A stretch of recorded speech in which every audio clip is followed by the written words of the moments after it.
And so when at first when I would listen to Donnie, I was a little offended, but we had him come to our church. The ironic thing was I was the one that asked Scott one day. We were out. I think we were out. You were washing the car or something, and I said, "Let's have Donnie." And but anyway, he came, and that weekend he was preaching. He was pointing out false doctrine like he does and everything. And some of the things he was saying, I knew he was right. I knew these things were wrong and everything. You knew that what he was saying was right, and the false doctrine he was pointing out truly was wrong. Right. So you were okay. You were in agreement with that. Right. I was in agreement with what he was saying, but I was stunned at the reaction in the church. I was stunned by people who were offended at what he was saying, and I realized that some of this stuff that he was talking about was infiltrating even the church we were at, or some of the people who were there and everything. And I realized what the impact it was having on people. And let me, if I can interject this right quick without making you lose your train of thought. The problem, I think, in many instances then, and is with people all the time, is that it's not so much the pointing out the false doctrine that offends them, but when you point out a preacher who espouses that doctrine, they get so offended because it's their favorite TV evangelist, or if it's their favorite author of this great supposedly great book that's come out on the bestseller list, and he was doing that because you do have to do that. Now, we won't say a lot in this discussion about why you have to do that, but we will do some of it, and we'll tell you why we do it at some point.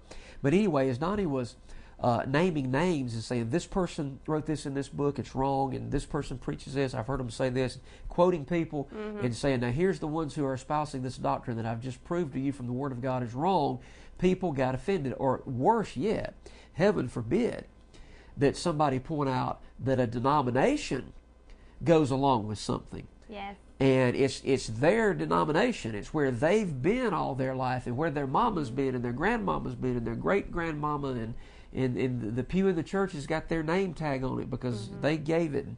Oh, well, you just stirred up a hornet's nest for sure when you do that. Well, that's what he was doing. Right. And people probably didn't even know about some of the doctrines he was pointing out.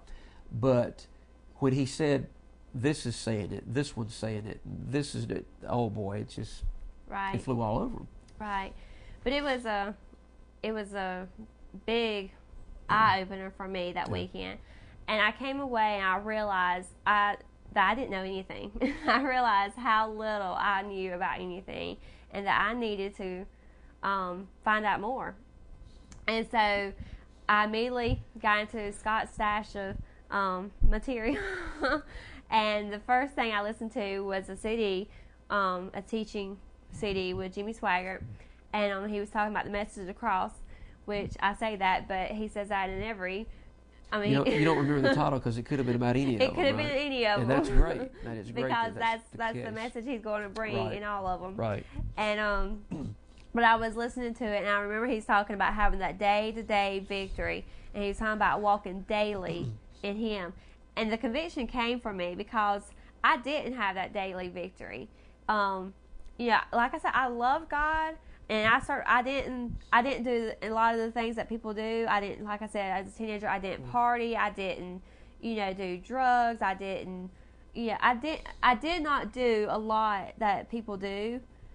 However, as we've tried to point out, sometimes even that personality might need changing. Yeah.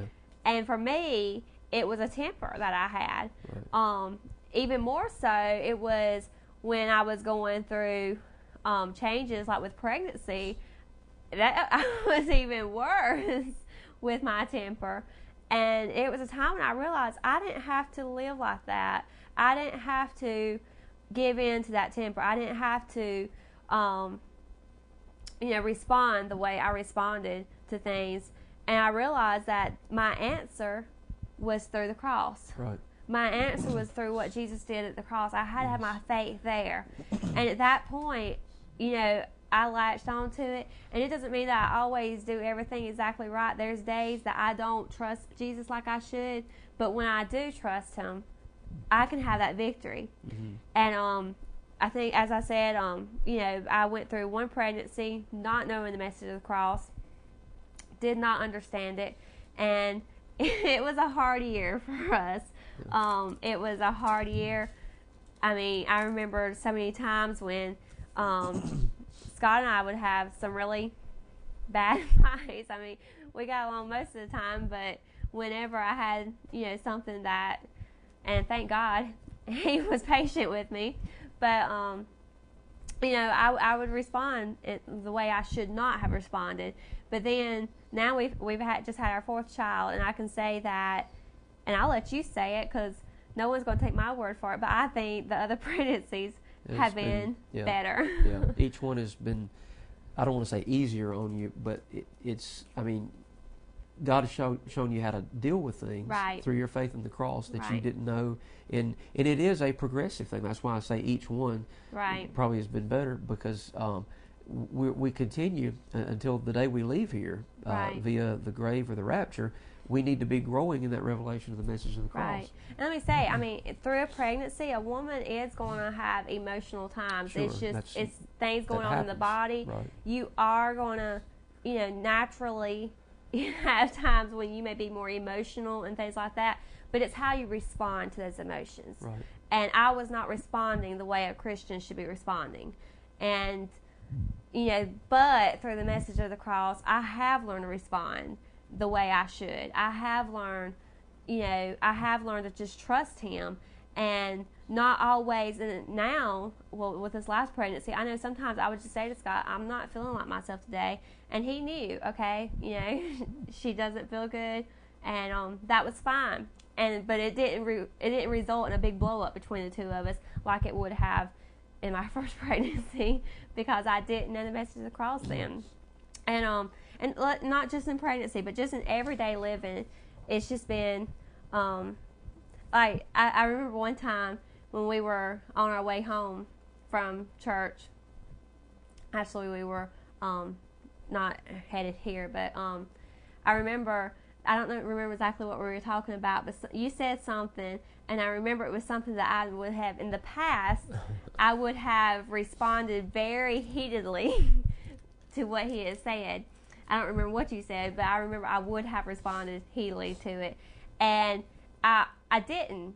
I remember sitting there, and it was like I was thinking about the message of the cross, and that's where I was at, and I didn't say anything. And I just sat there a minute, and then I looked over and I said, so what would I say? Something like, aren't you proud of me? Yes, aren't you proud of me? And then I felt conviction, because I should have never said what I said to start with, and she handled it well, as a Christian should, and that brought conviction to me, which the Lord will do that. He'll chastise us, won't he, and bring conviction. Right, and many times, times that I haven't been where my faith should be, and I respond the way I should not respond, Scott will say something to me about the message of the cross, and then I always feel like sliding under the table, because I know that I messed up, and if my faith had been where it should have been, I wouldn't have done that.